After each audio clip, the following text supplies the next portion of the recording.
Frustasi sepak bola Malaysia, dana hilang, fisik runtuh dan mimpi Piala Dunia yang jauh. Akar masalah, fisik, teknik, dan koneksi orang dalam. Fokus kritik ke kualitas pemain yang dihasilkan. Yang saya amati para pemain di level U12 hingga U23 stamina mereka kurang. Mereka selalu kalah dalam hal fisik. Selain itu, proses pemilihan pemainnya juga sangat meragukan. Maka, mimpi besar untuk menembus turnamen bergengsi terasa sangat jauh. Perjalanan kita masih jauh untuk bisa lolos ke Piala Dunia. Seperti inilah komentar fans Malaysia. Ratusan juta dana untuk sepak bola akar rumput Malaysia seolah-olah lenyap begitu saja, padahal sebagian besar asalnya dari AMD dan Akademi JDT, yang merupakan dua akademi paling elit di Malaysia. Uang untuk sepak bola akar rumput mungkin sudah habis dipakai oleh 7 penipu, jadi yang tersisa cuma ampasnya saja untuk anak-anak muda. Memang sifat aslinya kan, 50 tahun lagi pun sepertinya tidak akan bisa sampai ke Piala Dunia kalau begini caranya. Tidak apa-apa, yang ingin pemain lokal itu hadapi saja sendiri. Maunya pemain lokal tapi tidak sadar diri. Yang minta pemain lokal itu dia sendiri juga tidak bisa main bola.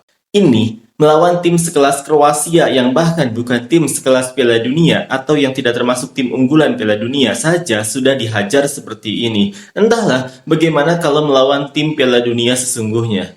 Para pemain pun hanya mengandalkan koneksi, gaya rambut yang berlebihan, dan disiplin mereka hilang entah kemana. Entahlah, memalukan, standarnya seperti skor futsal saja. Itu bukan skuad utama atau skuad terbaik Kroasia ya, skuad mereka yang sebenarnya sedang fokus main di Piala Dunia di Qatar. Sampai separah inikah kemampuan pemain-pemain asli Malaysia? Kalau alasannya sudah soal fisik, carilah lawan yang selepel. Malaysia tidak belajar dari Indonesia mengenai bagaimana cara mereka mengembangkan pemain U17. Meskipun 23 pemain U17 Indonesia berpartisipasi di Piala Dunia U17 pada tahun 2025, tim U20 Indonesia hanya menempati peringkat ketiga di grup C. Sementara itu, Australia yang bahkan tidak lolos ke Piala Dunia U17 justru lolos ke Piala Dunia 2026. Di tahun 2018, tim U17 Indonesia juga berhasil lolos ke perempat final Piala Asia U17 atau AFC U17. Namun, sekarang para pemain itu sudah berusia 23 tahun. Dan sayangnya, tidak ada satupun dari mereka yang benar-benar bisa menembus tim senior Indonesia. Kekalahan 11-0 yang terjadi sebelumnya adalah karena masalah fisik. Di sana sedang musim dingin, jadi suhunya dingin. Jangan bandingkan dengan Australia, bro. Kawasan ini harus belajar dari sejak usia dini lagi. Itulah sebabnya Indonesia bisa berkompetisi di Piala Dunia U17. Mereka memang sudah fokus pada sepak bola akar rumput sejak dulu. Cuma ya itulah yang disebut budaya sepak bola kan. Tidak masalah jika di usia segitu atau usia muda mengalami kekalahan yang parah. Yang terpenting adalah saat mereka sudah menginjak usia 20 tahun ke atas. Kalau tekniknya pun tidak bagus, ya tidak ada gunanya juga. Atau pengembangan di usia muda. Harus berhenti makan nasi, dan setiap hari harus makan steak atau daging, baru badan bisa besar seperti orang Eropa. Proses seleksinya pun masih menggunakan koneksi dari dulu sampai sekarang, hasilnya ya sama saja. Yang saya amati, para pemain di level U12 hingga U23 stamina mereka kurang, mereka selalu kalah dalam hal fisik, selain itu proses pemilihan pemainnya juga sangat meragukan.